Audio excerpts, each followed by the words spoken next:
Okay, let's address the elephant in the room, shall we? I don't speak Swedish.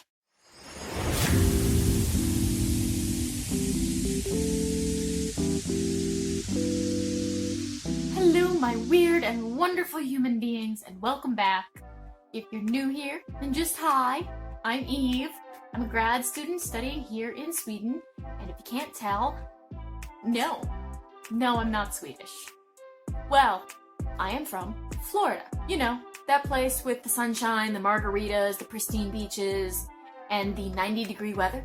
Currently, I'm living in Sweden, land of moose, meese, mooses, big things with antlers, and snow. Land of socialism, universal healthcare, and the important bit for me, free higher education. My father is Swedish, and because of the way Swedish nationalism and citizenship works, if you are a Swedish citizen and you have a child, that child is automatically a Swedish citizen. You just have to fill out a form notifying the government that, hey, my kid exists. And they go, oh, okay, here's their Swedish number. And that's pretty much it. What this all means is that, for all intents and purposes, despite the fact that I was born in the United States and spent my entire life growing up in South Florida, I am technically Swedish. So I'm a Swedish citizen. Have a Swedish passport, Swedish number, all of the recommended documentation to prove it. And yet, and this is the sticking point, I don't speak Swedish. And let me be clear, when I say I don't speak Swedish, I mean I don't speak Swedish above a 3-year-old level. I am now going to demonstrate for you the level of my Swedish. Hej! Jag heter Eva. Jag gillar ost och choklad. Där är toalett. Himmel är blå. Hur många tallrikar är det? Och hunden under bordet. That's pretty much all I got. I also have some basic verbs like skriver and simmar, but I can't conjugate them. I don't know how to do past tense. He swims, she swim, it swim. I don't know. They're all just swimming. It's fine. Now, some of you might be wondering how, with a Swedish father, it is that I don't speak Swedish. And that's a completely valid question. My mother's American. I grew up in the States, and we did not have any other Swedish relatives. It's kind of hard to pick up a language naturally at a young age when you aren't overhearing the language being spoken. My dad's a boat captain. I don't generally talk a lot about family on my channel because that's their lives, and not mine. So it's theirs. I can't. It's like get a cake. I will share my cake. This is their cake. I can't just share their cake. But I can share this. My dad's a boat captain, which means that throughout a lot of my childhood, he was in the middle of the ocean somewhere. Sometimes for a week, sometimes for 10 days, sometimes for months. Even though he spoke Swedish and tried to expose us when he could, the fact of the matter was that there just wasn't enough cumulative exposure between him being away on jobs and not having any other Swedes in our lives for me or my brother to really absorb the language. Why learn Swedish? If I'm honest, I was actually curious about learning Swedish when I was considerably younger. When I was in middle school, I had to take Spanish as a second language, and I was annoyed because I wasn't good at it. Foreign languages don't come naturally to me. I'm much happier with my nose in a science textbook, which is ironic because of the amount of Latin that's involved. The point being, I wanted to learn it.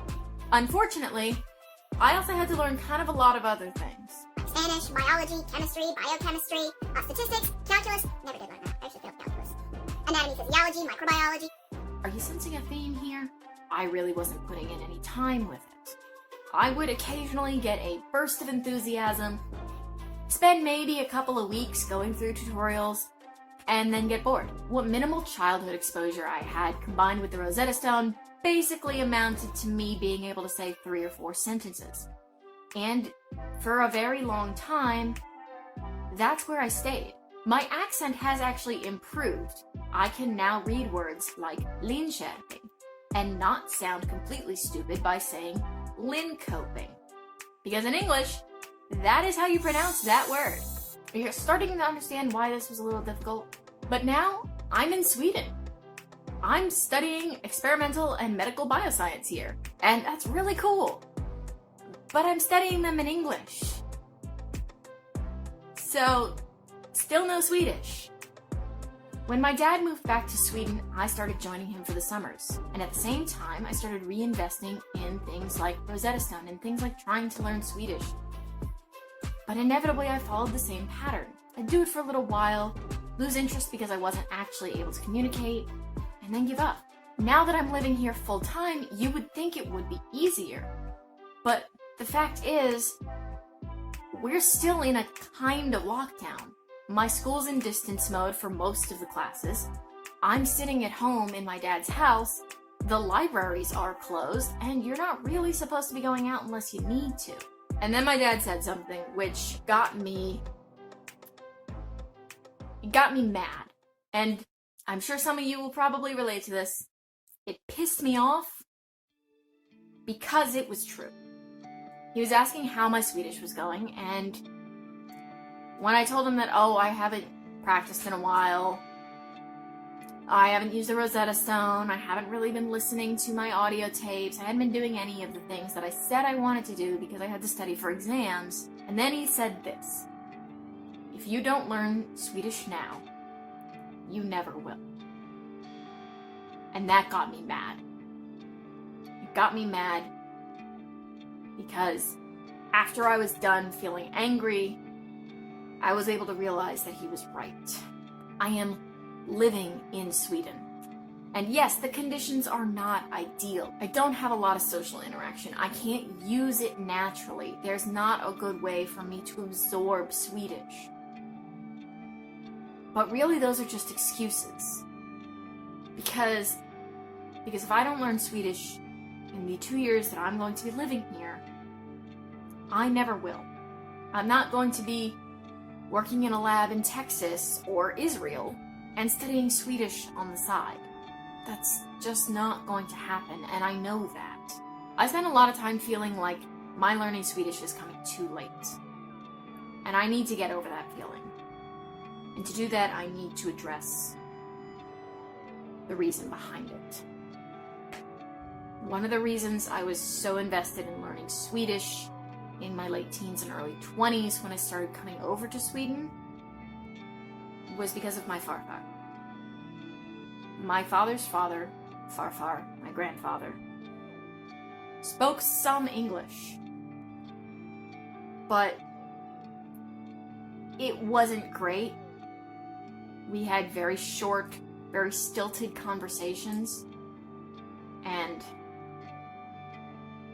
it was frustrating and embarrassing to go out and visit my grandpa, who I loved and who I know loved me, and not be able to communicate with him. A lot of the time, I feel like I missed that window because I didn't learn it fast enough, because I didn't learn it when I was younger. I missed being able to talk to him. He's still with us, but I don't go out and visit him anymore because he doesn't know who I am. I can't talk with him.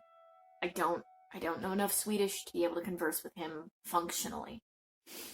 And I don't want to stress him out or frustrate him by having some stranger showing up trying to talk with him in terrible Swedish. So if I'm ever going to learn Swedish, I have to do it now. No more excuses. No more, it's hard because I can't talk to anyone. No more, I have other things to study on. All of those things are true, and they are going to make it more difficult. But learning Swedish is something that I want to prioritize.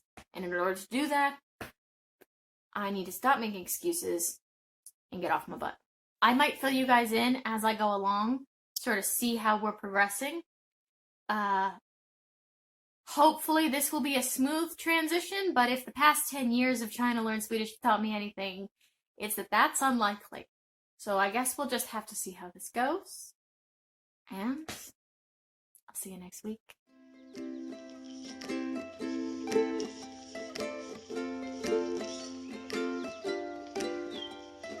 Oh, my legs! Ah, so many tingles!